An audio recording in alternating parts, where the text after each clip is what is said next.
welcome back, everyone. Sports Journey Broadcast Network with myself, Lake Lewis. It's Wednesday, and that means it's NFL prediction time. As always, we bring in my agent, Jesse White.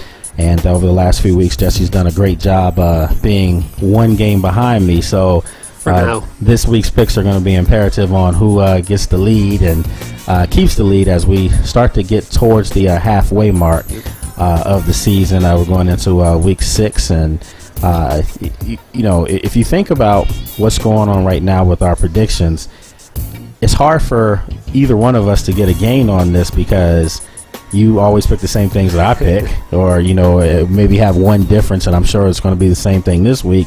So it's almost like we have to make sure all our predictions are right in order to get any kind of edge. So are you ready to lose again this week? You sound a little too confident about that. Well, there's a couple games this week that are big-time games, I think. Naturally, New England's going to be a big-time game. We'll talk about that shortly. But real quick, you see the two gentlemen standing here in the studio with us.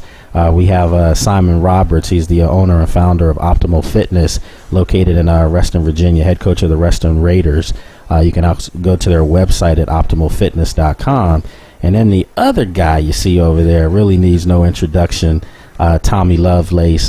Tommy goes way back. A lot of you who watch the programs remember Tommy from my days at ESPN Radio. And Tommy's still around here at Sports Journey, helping us secure some of that great talent. You know the saying, if you don't like the talent, blame it on Tommy. and speaking of that talent, next week, Tommy will be helping me again. We'll be back live from 3 to 6 starting Monday. So we're excited about getting back and letting everyone see what we do here on Sports Journey, especially on this show. But for Tommy, Tommy also does a great job training people, helping them become the best shape they can possibly be in, and does a great job as far as track and field. A jack of all trades is what I would say. So you can follow him at needforspeed.com, and it's need the number 4. .org. Needforspeed.org. We're going to get you to .com too. So look, Jesse, let's get right into it. We've got 5 games, and as you know, the way we do this, Jesse and myself, we try to make it hard. We don't pick the easy games. It's not Denver-Jacksonville. Trust me, we don't need to pick that one. We try to pick the 5 games that we feel like are the 5 best games on the NFL tilt for that specific week. We were giving you 2 wild card games based on teams that we cover in their markets, a la New York, Washington, Philly, Baltimore. However, we're going to drop the wild cards because they really don't count against our records. Right. And plus, New York, no sense in picking those games anymore. Philly a little more, but Giants, tough times, folks. If you're a Giants fan, sorry. So they're not on the list for this week, so don't worry. If they win or lose against Chicago, it doesn't matter. I don't think they're going to win, but that's a whole nother story. So anyway, let's get right into it. Mm-hmm. All right, I'll let you start. Well, you want to start with the game of the week? Or you want to save that for last? Yeah, let's stay for last. Arizona at San Francisco. I asked the question before, is this really one of the top 5 games, or is it because there's not a whole lot of great games this week? Because there's not a whole lot of great games. Both teams are 3-2, right. So Arizona's playing decently well. I don't think they're playoff caliber. Maybe we'll find out otherwise this week. Going to San Francisco, I just don't see it happen. I have San Francisco winning. I think that they're a little too good for where Arizona is right now. Yeah, Carson Palmer looks like he's revived himself a little bit out in Arizona. Must be the heat out there. Larry Fitzgerald, great receiver. But, yeah, I agree with you. I think San Francisco seems to have rebounded from, that tough loss they had against Indianapolis a couple weeks ago, playing, 49er football, running the football, playing great defense. I do. I probably see them winning this game by at least 15, 16, 17 points maybe. Yeah, I could see that. I don't know that it'll be that bad, getting back to what they do with running more. Mm-hmm. I think they'll keep it a little more low scoring than we've seen in the past. They're not going to do, what they did week 1 and just put up monstrous offensive numbers. Yeah, I think they are. You think so? I do. I can see like a 30-14 type of game here. Yeah, I don't see it being 20 points. I'd put it about 14-17. Okay. All right. 30-14, 16. Yeah. You're right there. Okay. Well, anyway, he's an attorney. Okay. Next game on the schedule. Tennessee at Seattle.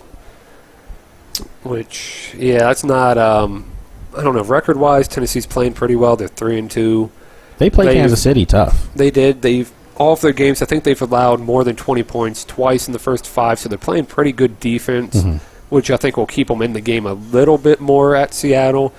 I think Seattle's going to win this game, but I think 14, where the line is right about where I expect this game to be. I think Seattle wins it by 2 scores, but I don't think it'll be a blowout. I see me on the other side. I'm still predicting the same team as you. Unfortunately, we're not getting points for who's giving the better analysis here.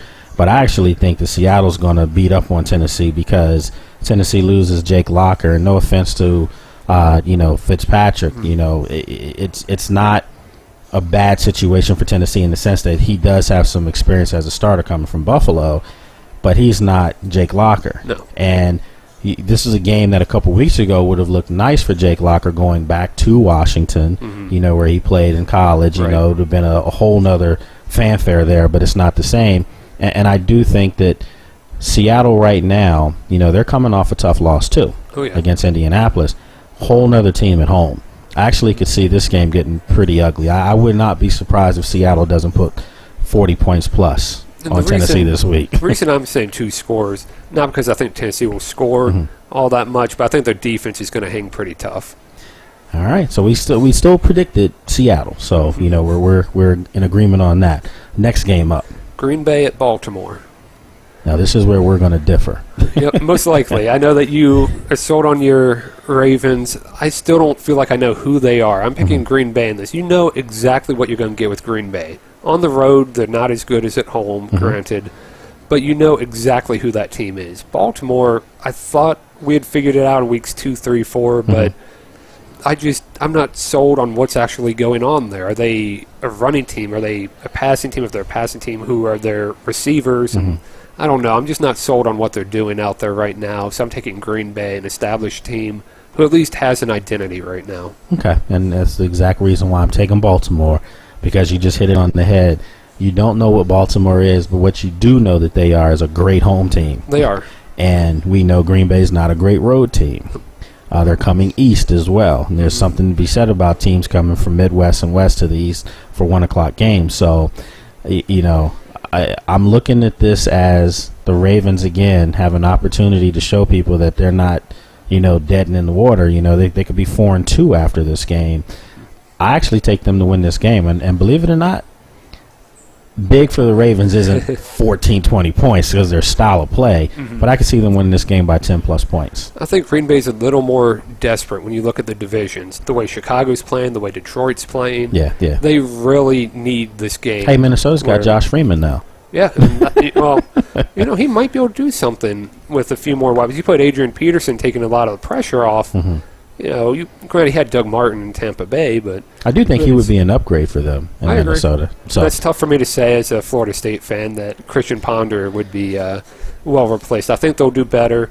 But you look at Baltimore's division. Pittsburgh's out of the question. Cincinnati's playing pretty well off and on. Cleveland's kind of off and on, but neither of them have exactly run away. Right. I think there's more desperation. Ravens get stronger as the seasons progress. They've done this every year. I do agree with you right now when I watch Baltimore. They don't seem to have an identity, and I know last year Jim Caldwell came in there, former coach of the Colts, came in. They lost to the Redskins here. They fire Cam Cameron right after that game, and they bring in Jim Caldwell, basically hand over the duties to him. And I saw more balance last year. Well, you get rid of Anquan Bolden, you expect for them to run Ray Rice 25, 30 times. Right. He's getting the ball like 5 carries a game. She's nowhere near enough. Yeah, and you have, Bernard Pierce behind him who's a good, backup running back. But if you're Baltimore, I think right now with still a young quarterback who's proven that he's not going to carry you, I think you get back to the old Ravens way of playing football, run the football, play great defense, and see if you can steal one at the very end. So this game has that kind of written all over it, but I'm taking Baltimore in this game. I see it being like 27-17. All right. Yeah, sounds good. 4th game. Washington at Dallas. You want to start us off on that one? We have to make sure that we don't have any background noise for this one here in the studio. Someone's a Cowboys fan in here. I'm just saying, listen, I have to give that man credit because he was in here last week running his mouth about how Peyton Manning doesn't play well in Dallas. And he was wrong about that, but still, he said that Dallas really had an opportunity to beat Denver. And they did. I laughed at him when he said it. I'll admit it. And it's sad because that was the game of the year so far. Best game I've seen all year. Entertaining game. Great players. Had individual, great games. Tony Romo had a great game. He did. But he's going to be remembered as, quote-unquote, Tony Romo. Making a crucial mistake at the wrong time. A diving interception. It was a great interception, though. Yeah, it was. I mean, you got to give credit to the defender, too. But before people say that, Tony Romo's going to be the problem for the Cowboys, their defense stunk. That was awful. So you have to put blame on where the blame is. Not that the play calling was questionable a little bit down the stretch, because you have DeMarco Murray, you run the football a little bit and keep the ball from Denver. I'm just saying. So anyway, going to this game, the Redskins got fat off the Cowboys last year. They did. You go into the Thanksgiving Day game that started their 7-game winning streak. You go to the end of the season, final regular season finale for the NFC East Championship. NFC East Championship. I have to make sure I clarify that. The Redskins win that game, and I, for some strange reason, I have this feeling that the Redskins are looking for a breakout game. They didn't have it against Oakland, trust me. Oakland was just god-awful. This is a game that I could see the Redskins going into Dallas and actually winning and looking pretty good. Maybe, RG3, it feels good about going back to Texas. I'm sure he's got a little bit of juice in him for that kind of game. And this is a nationally televised game. Yep. I think the loss to Denver last week is going to hurt the Cowboys' psyche. I truly believe that, and I'm actually taking the Redskins to win this game. No, I'm not being a homer. And I'm actually taking Washington as well for two reasons. First, as you kind of mentioned, is I don't know how as a Cowboy player or in the organization you're not reeling after that loss. They have to be. That was tough. You had a chance to knock off a team that a lot of people are talking about being one of the top in the league. And not just that, but what would that have done for Dallas? Yeah. They would have looked at their division like, these guys are scrubs. They can't keep up with us. Just as a confidence And it boost. would have boosted them into maybe not the Seattle category, but maybe people could say, hey, this team's good enough to have a home game in the playoffs. Right. And who's to say what they could do if they go to Seattle? Last time they were there in the playoffs, oh, my bad, Tony Romo fumbled on that as well. Ooh, so that's not good. Yeah, but can't do they that. could have, look at the division. They might even get a bye if they had won that game. You have 6 games against teams that who knows what's happening with. Yeah. If you have that confidence going in, they could have been in very good shape.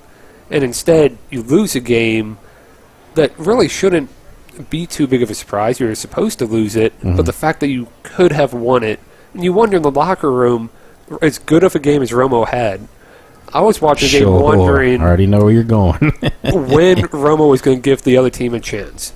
And I don't know why that's in your mind because he had a phenomenal game, 500 yards, 5 touchdowns. But again, the interception was a great defensive play. And it was, but I wonder, at a certain point, do the defenders start believing that he's going to put a ball somewhere where you can make a play, and so they make a better play on the ball? I've had defenders actually tell me from guys from the Redskins. Hopefully it's not bulletin board material by Sunday, but guys have said that the game plan on Tony Romo is great quarterback and make all the throws, but he's also going to give you some opportunities, right? And you just have to be ready to cash in.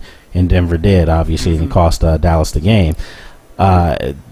So we're both in agreement that the Redskins are going to beat other Dallas. point with it that I was going to make, aside from that, Cowboys seem like one of those teams, and Washington's guilty of this, of playing to the level of the opponent. If they played that game they played against Denver, against Washington, they win big. But I don't think they will. So you're saying that the Redskins are clearly a step down. Oh, absolutely. I don't have any problem saying that. Okay. All right. I think the Cowboys play down a step. The Redskins get hyped up. I think it's going to be just enough coming off of last week that Washington gets them. Okay. All right. And then our game of the week, and with our game of the week, we have to predict the score as well. On the spot with that one. New Orleans at New England. why don't you go ahead and take it first so I can think of what I think the score is going to be. Okay. Well, I think that this is a tailor-made game for if you like great quarterback play. I mean, you have perhaps 2 of the 3 best quarterbacks in the league over the last, you maybe argue over the last, 5 to 7 years, And New Orleans right now is playing with a little chip on their shoulder. They look like the team that we were expecting to see before everything was handed down on them last year. The coach was taken away, the coordinator taken away, GM taken away for a little bit of time. They're playing with a little bit of chip on their shoulder, and I do think that Dallas's former defensive coordinator, Rob Ryan, has come to New Orleans and given that defense an identity. They're getting after it a little bit. Yeah. This is a game that New England needs to win more than I think New Orleans does. I agree. Because New England's in a brutal conference right now, chasing Denver and Kansas City. In a better division. And in a better division. They're not out of the woods with Miami, and the Jets are winning right now. Yep. So this is a big game for them, and they're coming off a tough loss to Cincinnati last week. I do think that this is a game that if you're in New England, you're used to saying that the best quarterback in the league plays on your team. Now you're going to get a chance to see another guy who he's right there. I mean, whether you want to admit that or not. And the irony of all this is that Tom Brady was trying to break a record that was by the guy who's going to be in this building this week and not doing it. I'm taking New Orleans to go into New England this week and win. And I actually could see this getting out of hand. I just think New Orleans clicking right now, and I don't see anyone on New England's defense right now that can cover Jimmy Graham over the middle of the field. Yeah. This could get ugly real quick. If you're a fantasy person, think Darren Sproles. Yep. I have him on my team too, by the way. I just had to throw that out there. But I could see him doing a lot of damage underneath in this game. So my prediction, Jesse, in this game is that I'm taking New Orleans 34, New England 21. I actually barely have it a step up from there. I always had got in my mind 34-24 in New Orleans.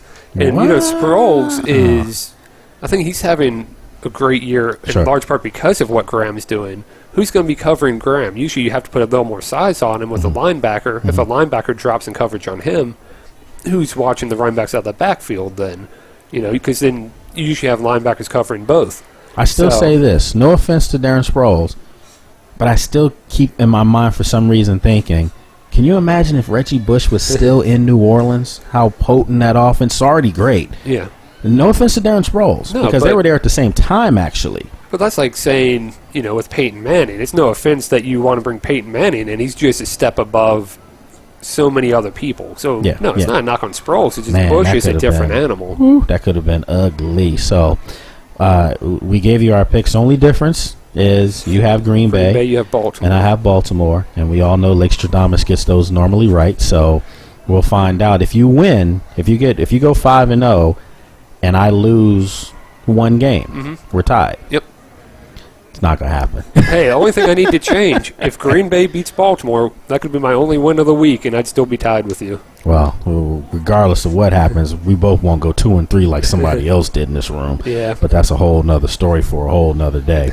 Now, real quick, folks, we always give you our predictions. I did want to touch base with Jesse, obviously himself being an attorney. I wanted to get his impression on this whole Redskins name change. It's picking up a lot of steam now.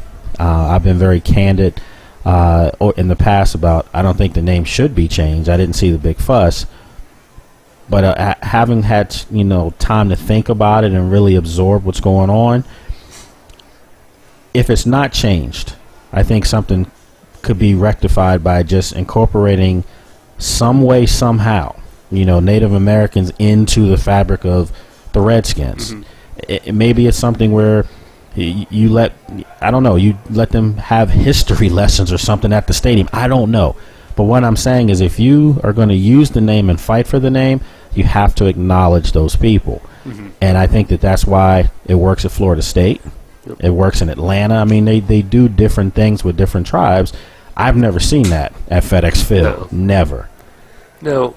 The issue I have with the whole situation And really, I'm impartial to what happens with the name, but I think all the pressure is coming from the wrong places. Mm-hmm. When you own this team, it's the NFL that could force you to change it, and it's Dan Snyder that could change it.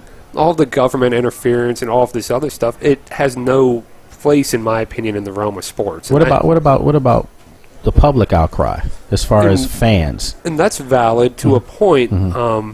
But where I'm not sold on the research we have either. Not that you can interview every single Native American in the country and ask their opinion, and then even what percentage makes it okay to change the name or keep the name. But I don't feel like we have good information. I feel like it's all people that are non-Native Americans that are crying out for this change, but I haven't seen anything solid aside from reporting of people saying what Native Americans said. I'd like to see a report on that issue. If we're going to have a public outcry, I want to know that there's some foundation for it. Well, see, that's the next issue that I have, and you hit it on the head, in a sense, by saying you want to see more research on it or just more dialogue with it. That's the problem I had with Dan Snyder. The problem I had was I thought it was very reckless of him as an owner.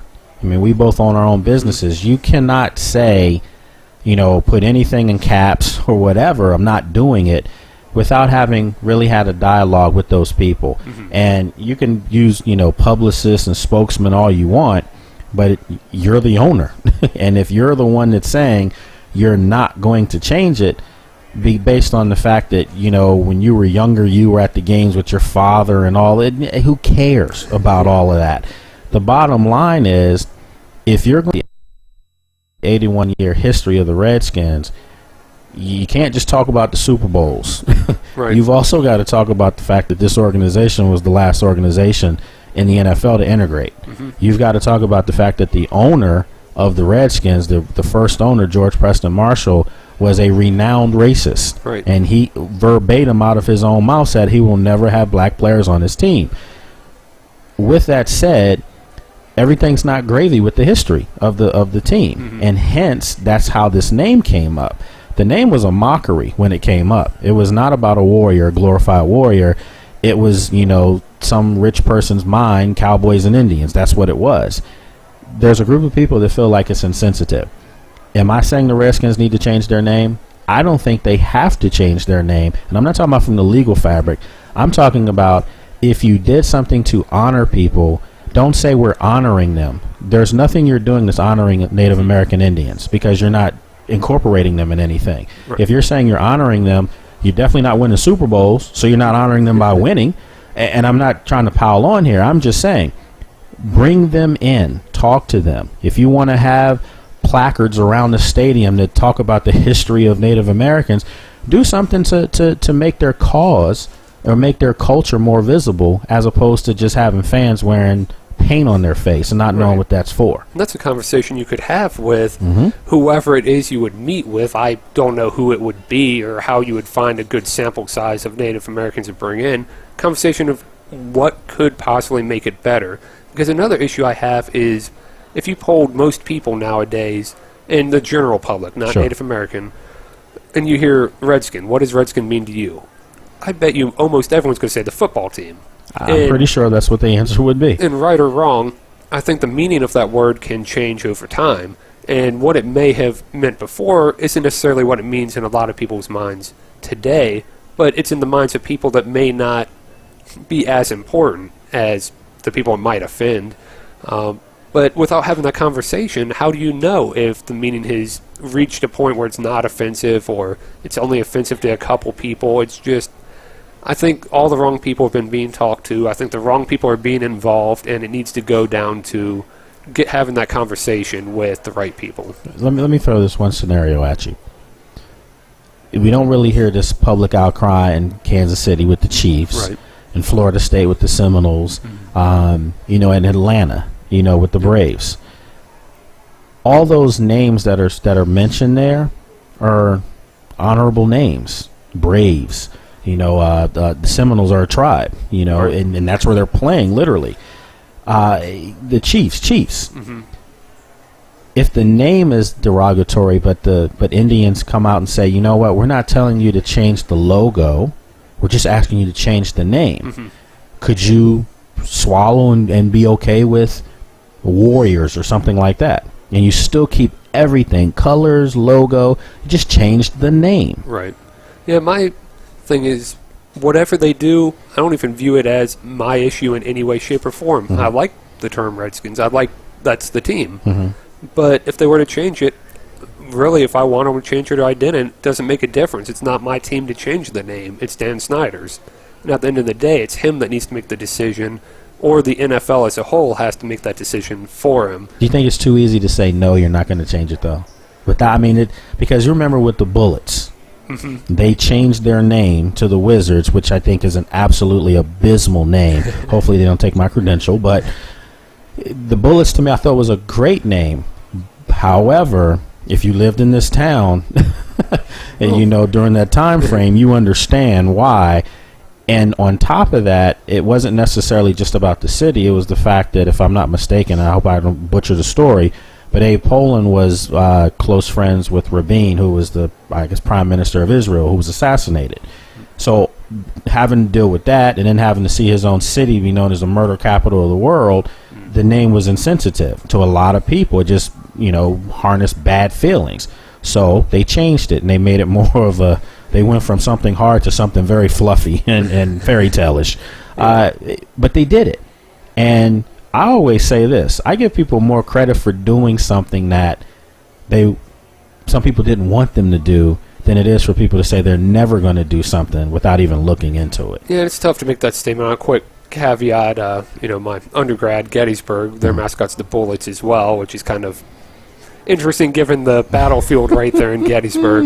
But that aside, it is kind of quick to say, and I'm sure he's dealt with this issue, and this could be a part of that manifesting. He's probably dealt with these questions from the time he's even bought the team. When are you going to change the team name? Are you going to change the team name? I bet you he's heard it a lot more than the media's put it out there. So I think he's reached a point where he may just be so sick of hearing about it that he just shut it out, which he shouldn't have done. Well, but I bet you that's the point he reached. This is, as long as we can go on with this, I will say this.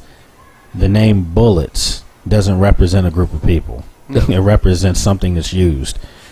Redskins, there are people that feel offended by that. And if you're so quick to shut that off and say that you'd rather use the 81-year history of guys making money running around, something's wrong with that scenario. Again, does it need to be changed? I don't think it needs to be changed if they do the right things. But I haven't seen them do that yet. So we'll see how this whole subject plays out. It's going to be interesting here in the Washington metropolitan area.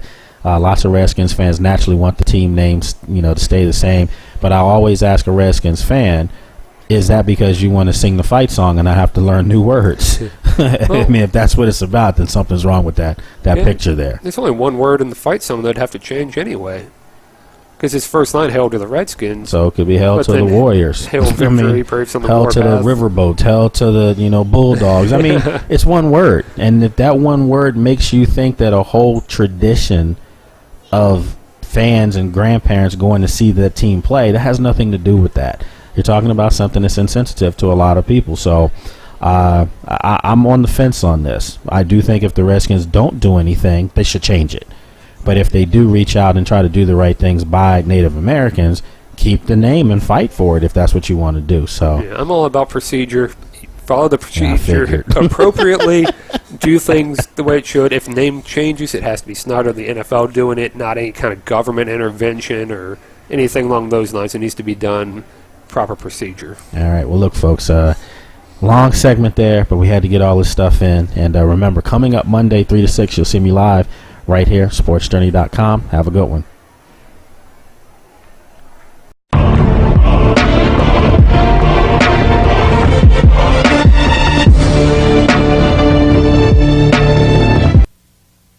Let me tell you some of the reasons people get into trouble with credit cards. A job loss or salary cut, an unexpected expense, a divorce, a business loss, or even helping a family member or friend in need. At Consolidated Credit, we understand that debt problems are not about overspending. It's about emergencies and unexpected situations. Consolidated Credit has helped over 5 million people, just like you. The options for getting out of debt have never been better. We can reduce your interest rates, cut your monthly payments, and help you get out of debt fast.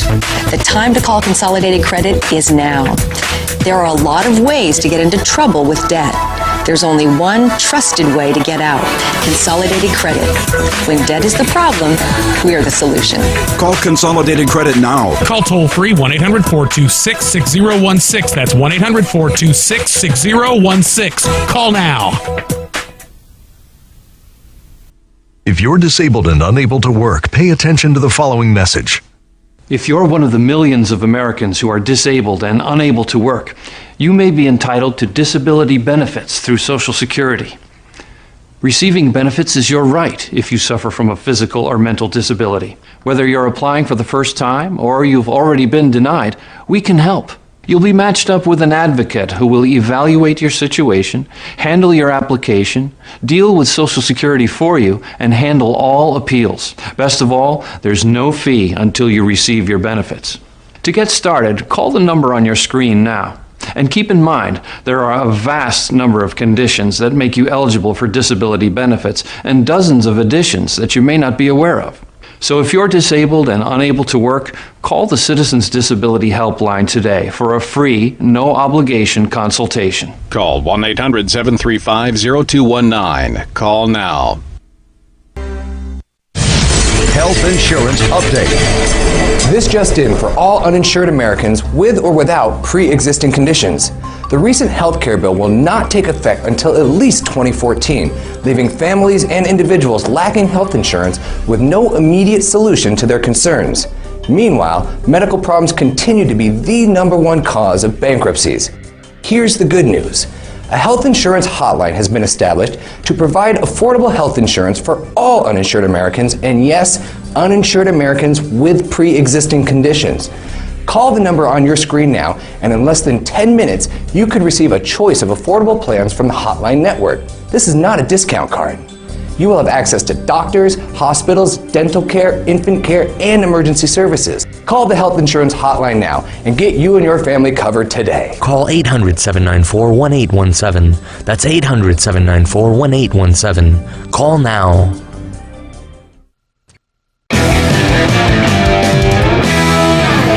That's a good pour.